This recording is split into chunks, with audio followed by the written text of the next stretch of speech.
Hi, I'm James Butler, and this is Terms of Engagement, and I wanted to talk to you about freedom of speech because we have endless controversies around freedom of speech. We hear in the national press columnists, broadsheet columnists, whining about how they've been silenced from a perch in the national press. We hear critiques of anti-fascist activism when they shut down fascist speakers on campuses or in venues, whether they be art galleries or whether they be stores, that they're somehow violating people's essential rights. And of course, there's been controversy recently about Breitbart editor Milo Yiannopoulos' fall from grace after perhaps speaking too freely about some things he believes. And to my mind, if we explore the notion of freedom of speech, we have to talk about two different but interrelated concepts. First, there's freedom of speech itself, which is simply freedom from arrest or punishment for expressing something that you believe. And the second one is freedom of the press, so freedom of the press from censorship from official bodies like governments or the state.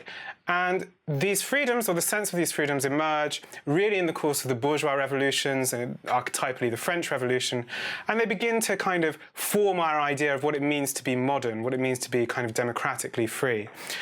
These freedoms tend to be regarded as essential to the functioning of democracy, the notion that we could undertake a kind of consensual process of rational deliberation where we can somehow reach a political truth via these means of argument. And this is often extended by partisans of freedom of speech to a right to broadcast, to a freedom from consequence, a freedom from responsibility. As if I should sit there and listen to someone argue that I or people like me ought to be rounded up into camps and somehow just sit there and nod my head and stroke my chin rather than give them some kind of consequence. But the recent controversy has thrown an interesting light on the motives of free speechers. Publications which are quite happy to reproduce, republish, or publish in the first place all sorts of invective, abuse, even instigations to violence, suddenly find their convictions ebb away when confronted with their fearless champion, suddenly expressing something a little bit unsettling about sexual relationships between young men and older men. Does this not suggest that, far from a neutral defense of free speech, they found something to agree with in his abuse? They found something congenial in his invective. We should ask all the traditional left-wing questions about freedom of speech. Who is it that gets to speak, and who is silenced? Whose world is described, and who gets to be on stage, and who gets to do the clearing up afterwards?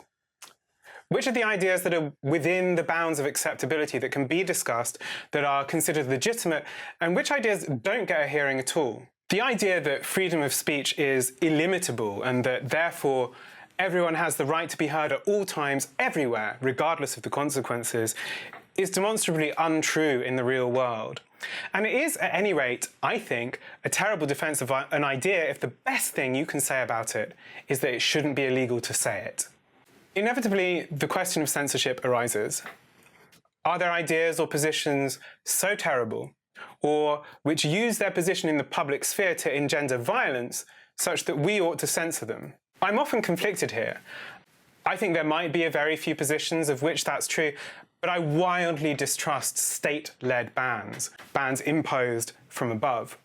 And in general, I think the mockery the left sometimes makes about free speech underestimates how precious and how fundamental, how foundational those freedoms are.